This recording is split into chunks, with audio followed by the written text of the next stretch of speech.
What famous place is not worth visiting? Sherlock Holmes' house on Baker Street in London. Of course I love Sherlock Holmes, so as a Taoist I took the tour. Not far into walking around the house it dawned upon me.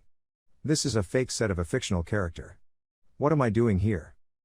Was it just there or was there something to do? I went to a Sherlock Holmes thing in Seattle that was kind of cool.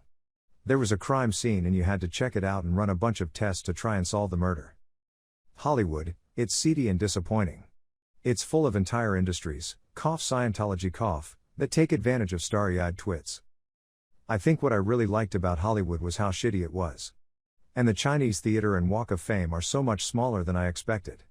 The fact that everything looks so much bigger and more glamorous on TV really made the whole thing perfect to me. Plymouth Rock. I don't know how famous it really is outside of New England, but it's a rock that marks where the Pilgrims supposedly first landed in Massachusetts. It is quite literally just a medium-sized rock with 1,620 carved in it, but every elementary school teacher around Massachusetts at least hypes it up for the class field trip to see a literal rock that is not big, impressive, or really historically relevant. Driving an hour on a bus to see this was the most anticlimactic thing and I would not particularly recommend. I'm pretty sure every field trip to Plymouth Rock also went to Plymouth Patuxent Museum, aka Plymouth Plantation Historical Reenactment Village thingy, which was infinitely cooler than the rock, though the appeal of the rock has always been all the tourist shops nearby you could go and buy those honey straws and rock candy from, which I'm pretty sure is the end goal of all elementary school field trips anyways. No. I spent a large amount of my childhood as one of the Wampanoag people on the plantation. I have so many great memories of learning real historical skills from the elders and getting to connect with a heritage that was at least similar to mine. I'm Navajo, not Wampanoag, but it was the closest place for the foster system to send me to connect with other indigenous people. That one was super good, but my personal favorite is definitely this. This is a spiritual experience like no other. My soul has transcended and I no longer fear the physical death of my body, and I now know for certain that we are all the same super intelligent life force experiencing itself from every angle, and that time is only an illusion.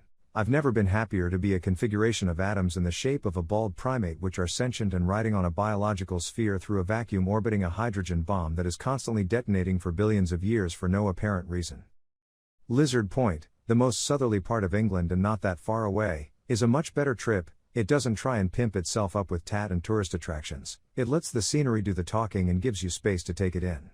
Plus you might see a chuff, which is a cute and super rare lil crow with a red beak and legs. Hollywood Walk of Fame. It's a sidewalk, and outside of maybe big events where they may clean the ones around where photos may be taken, it otherwise is just covered in dirt from people's shoes, and some are barely legible because they haven't been cleaned in ages.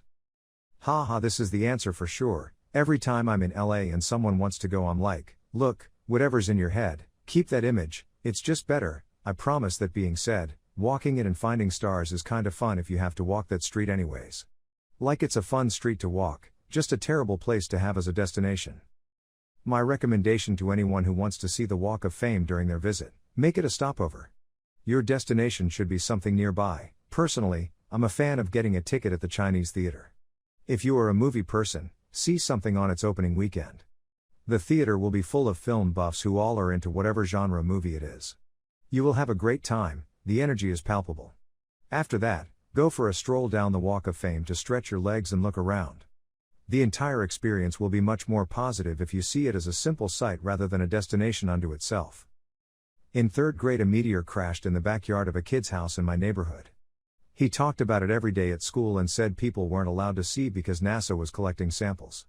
A few days later he said we could go see, but everyone had to pay $5. Me and a few friends paid him and went over his house later that day. When we got to the backyard we saw a 3-foot deep hole that was clearly dug by a shovel. We called him out on it and he said something like, "That's where it landed, but the scientists dug around it with shovels to take samples." Worst $5 I've ever spent. I have no idea where you are nowadays, but fuck you, Benji.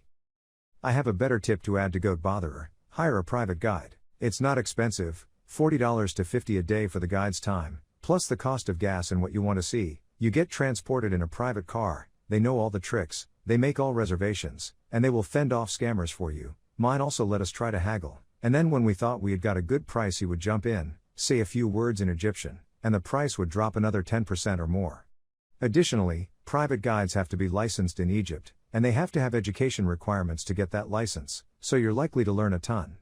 Our guide was an archaeologist for the government when not leading tours, and so you know you'll get a great education as you see the sights. Egypt is a phenomenal country to visit, but it's so culturally different that having a guide really helps to steer you away from bad experiences. Just coming out of Hurghada a couple of weeks ago. They will ask, "Hey my friend, where from?" Where from will gauge how much they can rip you off and what prices you will tolerate. If you ever feel frisky for some haggling, aim for like 10 to 15% of any initial offer. Don't be afraid to walk away from sales and saying a firm no. Taxis are a scam. Use Uber Trough app, and always see that they end trip in front of you. Flat out, don't believe any stories that they claim, like this X place is closed, follow me for the real tour or something of sorts. 99% of locals will try to rip you off, and most probably any tour agency that you travel trough will also employ locals, which will try to overcharge you for anything and everything. As some said before, be ready to just ignore them and appear rude. This will not faze them, as they get that behavior hundreds of times a day as they haggle tourists. Be wary of hygiene. You've probably already heard it, but no drinking tap water, and be careful not to swallow any during shower. Also be wary of eating local produce. If it's washed, also unlikely, it's probably washed under tap water. Platform 9 3/4 in King's Cross Station, London. Stupid metal statue on a straight wall, a horrible queue to taking a photo with you on it, and another 100-meter long queue to the small and very expensive Harry Potter shop. I was there middle of the day in off-season, don't want to even think about it on high season. My husband and I took a train from Edinburgh into King's Cross for a Christmas trip one year. We thought, hey, since we're here we should find platform 9 3/4. We walked the platforms in the station thinking it was actually on a platform. Ended up in a utility elevator with our luggage and a bunch of station workers who thought we were the funniest American tourists they ever met. They ended up pointing us to the very sad wall in the main lobby with the statue and a line 2 hours deep. Egypt. It's like if phone scams were a materialized location. You get there and right away the airport is going to start scamming you, take your electronics away and tell you that you need permits for them, which they will gladly sell you, and then tell you that it's the wrong one and have you buy another one. The hotel you stay at will check your bags again like the airport did and again tell you that you need permits or whatever random thing they decide they can get away telling you needs one. The police will extort money from you if they think they can. Fake police will come up to you and fine you or tell you to follow them to different sites where they will charge you. Children will run up to you and ask if you want to ride their camel very aggressively. They will cut you off with their camel and not let you move forward, tell you it's free, and then try to charge you insane amounts of money and call their camel pimp over to deal with you if you don't pay. If you don't get on the camel, they will often even get the camel to attack you. It's all pretty wild, it's not worth it. Plymouth Rock. I don't know how famous it really is outside of New England, but it's a rock that marks where the Pilgrims supposedly first landed in Massachusetts. It is quite literally just a medium-sized rock with 1,620 carved in it, but every elementary school teacher around Massachusetts at least hypes it up for the class field trip to see a literal rock that is not big, impressive, or really historically relevant. Driving an hour on a bus to see this was the most anticlimactic thing and I would not particularly recommend.